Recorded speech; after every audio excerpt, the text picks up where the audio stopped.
Mito. Não, Tá tudo bem com você? estamos aqui aguentando o farol, é o jeito. É o seguinte, Marcelo Castro e Júlio César têm conversa reservada? É isso, viu? A apuração aqui de Brasília, a apuração que eu fiz, exclusiva. E olha, queria ter sido ali uma abelhinha para participar dessa reunião, mas graças a Deus, se não fosse da gente as fontes, hein, para informar. E até que o deputado Júlio César também, ele gravou comigo sobre isso, a gente vai mostrar agora, sobre o que foi lhe oferecido. Logo após essa conversa, ele não citou quem ofereceu, mas se a conversa foi entre ele e o senador Marcelo Castro, só pode ter sido o MDBista. Vamos escutar, depois eu digo o que eu apurei. Nós somos da base e não estamos radicais em não sendo sair da base, né? E, inclusive já viu algumas colocações, algumas insinuações da imprensa de que em isso não acontecendo nós sairemos da base. Nunca dei essa declaração e quero dizer que nós tanto o MDB como o PSD, trabalha para participar da chapa. Evidentemente que, em relação ao PSD, foi oferecido a suplência de senador. Eu não posso achar que somos bem aquinhoados, mas vamos esperar a decisão final do comando maior, que é do governador e do futuro governador, o candidato a governador Rafael Fonteles. Bom, Raniele, Amadeu, Raniele, oi. antes de você passar os bastidores e o que você apurou, mas é incrível, assim, o deputado Júlio César, o pessoal fala muito que tem político que é sincero, mas não tem, olha, o deputado Júlio César, ele é transparente. Isso é porque eu já o conheço desde quando ele era prefeito em Guadalupe, isso aí faz tempo, hein? Mas ele é assim, ele é transparente. Então ele já disse logo, não, o que está proposto para o PSD é a suplência. Pronto. No dia que foi falado, ele externou, porque antigamente se perguntava, mas pode ser a suplência? Ele dizia, não, isso aí não foi oferecido, eu não vou comentar. Mas agora não, pela primeira vez, e deve ter sido mesmo o senador Marcelo que disse, olha, o governador acha que seria interessante o PSD ocupar a suplência dele. Aí passou, transmitiu para o governador está viajando, transmitiu para o Júlio. O Júlio já, aí ó, em primeira mão, com exclusividade para a Raniele, colocou a vaga do PSD será, caso queira, compor a de suplente, de senador. Mas também ele não disse se vai topar ou não, né, Raniele? Exatamente, Amadeu, foi isso mesmo que foi posto, e ele disse que está muito bem aqui na Câmara dos Deputados e pode concorrer 2022 à Câmara dos Deputados. Pronto. Então, parece que ele se fez assim de desentendido sobre essa proposta, que vai aguardar o governador Wellington Dias, mas que assumiu realmente que foi oferecido a ele a suplência do Senado. Por quê? Agora eu vou falar o que eu apurei nos bastidores. Por quê? Na cabeça ali da base governista, para tentar fazer com que o PSD permaneça na base do governo do Estado, que inclusive o deputado Júlio César disse que não está colocando a faca no pescoço de ninguém, é fazer com que ele ache atrativa essa vaga, porque o senador Wellington Dias concorrendo à vaga do Senado e ganhando o Senado, e o ex-presidente Lula, que vai concorrer em 2022, ganhando a presidência, consequentemente, o Wellington Dias seria chamado pelo ex-presidente Lula para integrar a equipe dos seus ministros. E com isso, Júlio César poderia até assumir os 8 anos no Senado. Mas, como eu falei, ele se fez ali, ó, entendido, na reunião ele mais ouviu do que falou, no encontro, né, que não foi nada assim marcado, nada planejado, mas que ocorreu no gabinete do senador Marcelo Castro ontem à tarde, e ele falou pouco, mas ouviu o que lhe foi proposto. Também na minha... Ah, é só a imagem. Bem, então põe o pleno aí, Juliana, para mim, por favor. Raniele traz a informação do dia aí, ó. Olha aí, o oferecido para que o PSD fique na chapa é a suplência.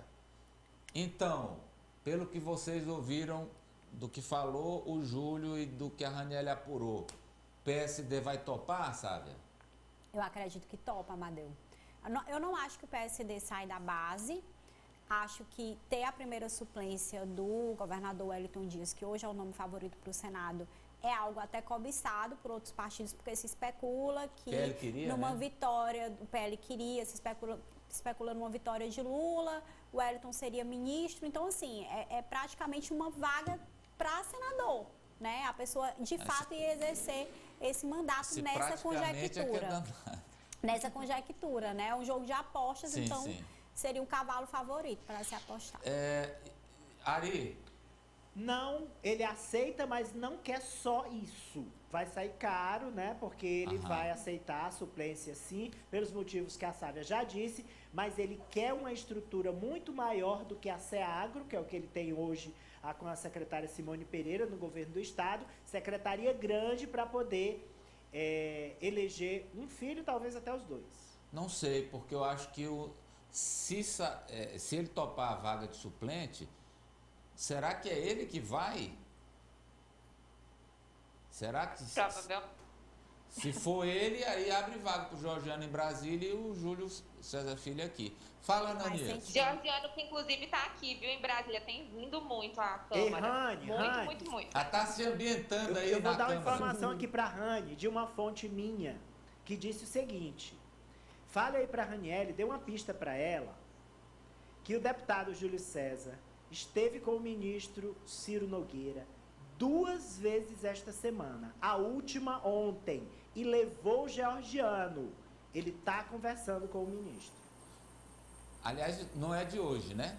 Essa conversa de Júlio... Isso. A última foi ontem. É constante. Entre os três. A conversa entre Júlio e Ciro é constante. Fala, Ananias. O deputado Júlio Arco Verde também falou na entrevista ao Efraim dessa conversa que mantém com o PSD, mas concordo com o Saviari, acredito que fica no governo e indica essa suplência. E a Poliana? Também concordo que o PSD fica no governo, Amadeu, mas repito a frase do Ari, vai sair caro.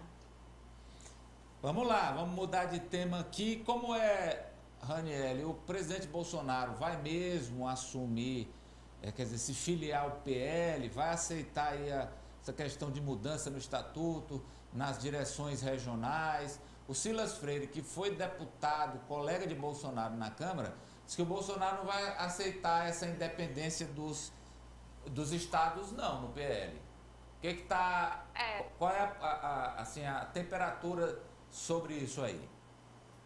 Pelo que eu venho apurando aqui na Câmara também, viu, Amadeu? Muita gente está torcendo, inclusive muita gente do PL está torcendo para que Bolsonaro mude aí de opinião e não se filie ao PL com essa mudança no estatuto prevista para o dia 17 deste mês, próxima semana.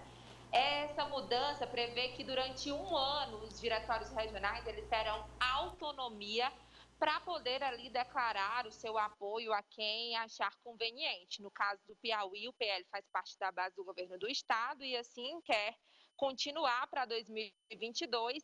E o que eu andei conversando com integrantes do PL no Piauí é que o partido, se Bolsonaro se filiar, vai ter que, a nível nacional, de fato, se coligar com Bolsonaro. Porém, pode declarar o seu voto ao candidato da oposição, no caso que seria Lula, né, na base do governo do estado. Porém, não pode trazer para o seu palanque o Lula, mas pode participar dos eventos, pode dizer que está declarando ali seu voto, porém vai ficar uma coisa bem estranha na cabeça do eleitor. E eu já conversei com os parlamentares aqui, dizendo que o eleitor não aceita traição, que isso pode ser visto também como uma espécie de traição no partido. Tem gente que acredita que isso vai ficar bem resolvido, porque Valdemar Costa Neto é um homem de palavra dentro ali do partido e que vai seguir o acordo já pré-definido com o Piauí dessa liberdade. Porém, os deputados do PL já sim estão estudando aí como é que ficaria em um outro partido e já tem inclusive sigla que eu apurei. O MDB, por exemplo, está de olho na Marina Santos, no Fábio Abreu, no Mainha e também no Flávio Nogueira e no Wilson Martins. São os nomes, né, que eles pretendem atrair. E o Fábio Abreu, que ontem falou aqui comigo, disse que continua no PL, vai aguardar, mas já recebeu convite de outros partidos, como Podemos, Solidariedade, outros partidos. Eu já fiquei sabendo aqui de uma fonte em Brasília que o PT, por exemplo, teria interesse, que até parlamentares disseram que não tem problema de Fábio Abreu na chapa. Porém, o mais viável até o momento, nesse momento atual, né, que se pode mudar, seria o Solidariedade. Hoje, Bolsonaro tem encontro com Valdemar Costa Neto, pode sair alguma novidade disso. O que eu sei de cenário nacional é que os filiados, os novos filiados ao PL, vão ali de nomes importantes bolsonaristas, como o filho do presidente Eduardo Bolsonaro e Bia Kicis, e mais, no mínimo, 8 deputados do PSL. Vamos lá para outro tema. Como votaram os deputados piauienses na PEC dos precatórios aprovada em segundo turno ontem? Basicamente a mesma coisa, viu, Amadeu? Do primeiro turno, só mudou que Marcos Aurélio Sampaio votou dessa vez. Está aí a cartela com os 10 parlamentares. Apenas o Partido dos Trabalhadores PT orientou o voto não e votaram, né, obedeceram o partido, porque o MDB de Marcos Aurélio Sampaio também orientou o voto não, viu? Mas Marcos Aurélio foi desobediente ao partido e votou sim. Dos 33, inclusive, do MDB, 10 ou 13, se eu não me engano, votaram favoráveis. E aí fica a dúvida de como o MDB vai reagir a isso aqui no Senado, né? Que tem toda uma expectativa para essa votação. A votação, a Câmara já resolveu, mas agora é Senado também com maioria, já que é emenda à Constituição. A bancada do Piauí já está decidido o que fará, como votará essa PEC? Não está 100% decidido da parte do MDB, que é o senador Marcelo Castro, porque ele está aguardando a decisão do partido, a orientação do partido. A gente sabe que no Senado, o próprio presidente Jair Bolsonaro disse que sabe que vai encontrar resistências para aprovar essa PEC, começando pelo presidente do Senado, Rodrigo Pacheco, que disse que vai dar andamento à PEC aqui no Senado. Porém, ele disse que a tramitação é primeiro passar na Comissão de Constituição e Justiça, e quem preside a comissão, Davi Alcolumbre, agora inimigo do presidente Jair Bolsonaro. Lembrando que no Senado o MDB tem a maior bancada, mas também tem 2 líderes do governo lá, Eduardo Gomes e Fernando Bezerra. Eles têm esse papel de fazer com que o MDB mude de postura. Eles vão trabalhar com 2 estratégias. A primeira é resolvendo ali demandas reprimidas dos senadores. O que não foi resolvido pelo governo, eles querem saber, para poder ver se consegue ali ajeitar e fazer com que eles mudem de opinião. E a segunda é levar a PEC direto para o plenário, ao invés de passar pela CCJ. Aí tem que convencer o Rodrigo Pacheco. Portanto, o voto dos senadores do Piauí estão aí no Partido Progressistas, claramente vão votar sim, senadores Eumano Ferrer e Eliane Nogueira.